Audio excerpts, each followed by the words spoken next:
चलिए जानते हैं आज की देश और दुनिया की सिलेक्टेड काम की और महत्वपूर्ण 50 बड़ी खबरों को सिर्फ 10 मिनट में। पर अभी तक आपने इस वीडियो को लाइक नहीं किया तो लाइक कर दीजिए। प्रधानमंत्री नरेंद्र मोदी ने लॉन्च किया जन समर्थ पोर्टल, अब लोगों को आसानी से मिलेगा लोन। 167 रुपए रोज कमाने वाला माना जाएगा अत्यंत गरीब, वर्ल्ड बैंक ने बनाया नया मानक। विश्व हिंदू परिषद ने कहा हिंदू देवी देवताओं पर अभद्र टिप्पणी करने वालों पर भी लागू हो इस निंदा कानून। पीएम मोदी ने जारी की सिखों की खास सीरीज, बोले अमृतकाल के लक्ष्यों की दिलाएंगे याद और राष्ट्र के विकास में योगदान करने के लिए करेंगे प्रेरित। देश में करेंसी पर नहीं बदलेगी महात्मा गांधी की तस्वीर, आरबीआई ने खबर को बताया गलत। सेना की बढ़ेगी ताकत, रक्षा मंत्रालय ने 76,390 करोड़ की हथियार खरीद को दी मंजूरी। पंजाब पुलिस के हाथ लगी बड़ी कामयाबी, सिद्धू मूसेवाला मर्डर में हरियाणा से एक और गैंगस्टर को किया गिरफ्तार। बॉलीवुड अभिनेता सलमान खान को मिली हत्या की धमकी, लेटर में लिखा सिद्धू मूसेवाला जैसा करेंगे हाल। समय से पहले भारत ने पूरा किया 10% ब्लेंड फ्यूल का लक्ष्य, अब नहीं देना होगा 2 रुपए प्रति लीटर का पॉल्यूशन टैक्स। भारत के गेहूं निर्यात पर प्रतिबंध लगाने से अंतर्राष्ट्रीय बाजार में कीमतों में आया उबाल। आधार नंबरों से बड़े पैमाने पर छेड़छाड़ के बाद एक्शन में यूआईडीएआई, लगभग 100 एफआईआर पर लिया संज्ञान।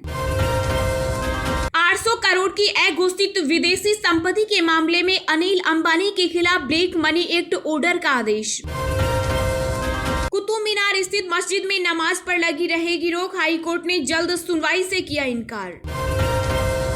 विश्व के 27 देशों में मंकी पॉक्स वायरस के 780 मामलों की हुई पुष्टि, डब्ल्यूएचओ ने बताए रोकने के उपाय। धमकी मिलने के बाद महाराष्ट्र सरकार ने सलमान खान और उनके पिता सलीम खान की बढ़ाई सुरक्षा। जम्मू कश्मीर के उपराज्यपाल मनोज सिन्हा बोले सुरक्षा बलों को भड़काने की हताशा में आतंकवादी निर्दोष नागरिकों पर कर रहे हैं हमला। राहुल गांधी ने केंद्र सरकार पर साधा निशाना, कहा बीजेपी की कट्टरता ने विश्व में भारत की छवि को नुकसान पहुंचाया। सिद्धू मूसेवाला की हत्या के बाद फिर बड़ी घटना की आशंका, गृह मंत्रालय के अलर्ट के बाद पंजाब की 4 जेलों में बढ़ाई गई सुरक्षा। राष्ट्रपति रामनाथ कोविंद ने उत्तर प्रदेश विधानमंडल के संयुक्त सत्र को किया संबोधित, सत्ता पक्ष और विपक्ष को दिया खास संदेश। सऊदी अरब ने जुलाई के लिए बढ़ाई कच्चे तेल की कीमतें, एशियाई व्यापारियों को लगा झटका। हिमाचल बना पर्यटकों की पहली पसंद, इस साल अब तक पहुंचे 1 करोड़ लोग, पर्यटन में नए रिकॉर्ड की उम्मीद। अब पोस्टमैन आपके घर आकर देगा आधार से जुड़ी सेवाएं, मोबाइल नंबर लिंक और डिटेल अपडेट करना होगा आसान। पंजाबी सिंगर सिद्धू मूसेवाला के परिवार से आज मुलाकात कर सकते हैं कांग्रेस नेता राहुल गांधी, पार्टी सूत्रों ने दी जानकारी। ब्रिटेन के प्रधानमंत्री बोरिस जॉनसन के खिलाफ लाया जाएगा अविश्वास प्रस्ताव, हारे तो छीनेगा पीएम की कुर्सी। पाक पीएम शहबाज शरीफ के बयान पर भारत का मुंह तोड़ जवाब, कहा पहले अपने यहां अल्पसंख्यकों की सुरक्षा पर ध्यान दें। यूक्रेन रूस युद्ध का फायदा उठाने की फिराक में तुर्की सीरिया पर हमले की दी चेतावनी। उपराष्ट्रपति वेंकैया नायडू ने कतर के पीएम के साथ की प्रतिनिधिमंडल स्तर की वार्ता, द्विपक्षीय संबंधों की समीक्षा समेत कई मुद्दों पर हुई चर्चा। राजद सुप्रीमो लालू यादव ने बीजेपी पर बोला हमला, कहा भाजपा शासन में गृह युद्ध की ओर बढ़ रहा भारत। नुपुर शर्मा के बयान से अंतर्राष्ट्रीय स्तर पर हुई किरकिरी, कतर, कुवैत और ईरान ने भारतीय राजदूतों को किया तलब। पैगंबर मोहम्मद पर बीजेपी नेताओं के बयान से सऊदी अरब समेत खाड़ी देश हुए नाराज। नुपुर शर्मा और नवीन कुमार पर बीजेपी के एक्शन के साथ ही मोदी सरकार ने मुस्लिम देशों को सुनाई खरी खरी, कहा बंद करो अपना कम्युनल एजेंडा। नुपुर शर्मा और नवीन जिंदल पर बीजेपी के एक्शन को कांग्रेस ने बताया ढोंग, कहा बाहरी शक्तियों के दबाव में हुई कार्रवाई। संघ प्रमुख मोहन भागवत के बयान से संत समाज हुआ आहत, जगत गुरु शंकराचार्य बोले एक तरफा बयानबाजी संतों को अस्वीकार्य। उत्तरकाशी बस हादसे में 26 श्रद्धालुओं की हुई मौत, 4 लोग हुए घायल, पीएम मोदी ने की मृतकों के लिए 2-2 लाख रुपए मुआवजे की घोषणा। पंजाब में ऑपरेशन ब्लू स्टार की वर्षगांठ पर मचा बवाल, स्वर्ण मंदिर में लगे खालिस्तानी समर्थक नारे, लहराई तलवारें। टिप्पणी को लेकर ओवैसी ने की नुपुर शर्मा की गिरफ्तारी की मांग, बोले भारत के मुसलमान की क्यों नहीं सुनते पीएम मोदी। कांग्रेस ने की सत्येंद्र जैन के खिलाफ ईडी की कार्रवाई की निंदा, कहा लोकतंत्र को कमजोर कर रही बीजेपी। कोरोना से अनाथ हुई भोपाल की वनीसा पाठक को मिला लोन रिकवरी का नोटिस, वित्त मंत्री निर्मला सीतारमण मदद को आई आगे। आप सांसद संजय सिंह ने प्रधानमंत्री पर साधा निशाना, बोले पीएम मोदी की वजह से भारत को दुनिया में शर्मिंदा होना पड़ा। कश्मीर मुद्दे पर केजरीवाल पर बरसे केंद्रीय मंत्री अनुराग ठाकुर, कहा संवेदनशील मुद्दे पर सेक रही राजनीतिक रोटियां। केंद्रीय मंत्री मुख्तार अब्बास नकवी बोले सब्सिडी खत्म करने से हज यात्रियों पर कोई अतिरिक्त वित्तीय बोझ नहीं पड़ेगा। पश्चिम बंगाल कैबिनेट ने प्रस्ताव को दी मंजूरी, अब गवर्नर की जगह सीएम ममता बनर्जी होगी विश्वविद्यालयों की कुलपति। महाराष्ट्र में एनसीपी नेता नवाब मलिक ने राज्यसभा चुनाव में मांगी वोटिंग की अनुमति, दाखिल की याचिका। बिहार के सभी जिलों में मिलेगी हर तरह की हेल्थ सुविधाएं, केंद्रीय स्वास्थ्य मंत्री डॉक्टर मनसुख मंडाविया ने किया ऐलान। गुवाहाटी हाईकोर्ट का अहम आदेश, कहा अपनी पत्नी के होते हुए दूसरी पत्नी पारिवारिक पेंशन की हकदार नहीं। पंजाब में आम आदमी पार्टी ने बीजेपी को घेरा, कांग्रेस युक्त होने का लगाया आरोप। बीजेपी नेता कविंद्र गुप्ता ने केजरीवाल पर साधा निशाना, बोले कश्मीरी पंडितों के लिए मसीहा बनने की न करे कोशिश। आरजेडी नेता तेजस्वी यादव ने जारी की नीतीश सरकार की मार्कशीट, बोले नीति आयोग की रिपोर्ट में राज्य फिसडी, बिहार में जर्जर इंजन की सरकार। देश में लगातार बढ़ रहा कोरोना का ग्राफ, 4 दिन में तीसरी बार 4000 से ज्यादा नए मामले, एक्टिव केस 26,000 के करीब। LIC के शेयर लिस्टिंग के बाद अब तक के सबसे निचले स्तर पर मार्केट कैप भी 5 लाख करोड़ के नीचे आया। स्वामी प्रसाद मौर्य को विधान परिषद भेजेगी समाजवादी पार्टी, आज करेंगे नामांकन।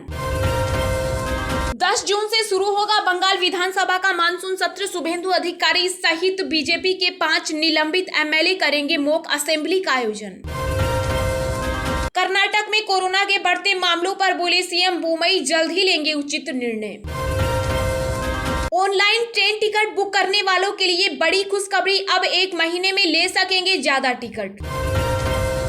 पंजाब में अकाल तख्त के जत्थेदार ज्ञानी हरप्रीत सिंह बोले देश की अर्थव्यवस्था पर कब्जा करे, सिख युवाओं को देंगे आधुनिक हथियार चलाने का प्रशिक्षण।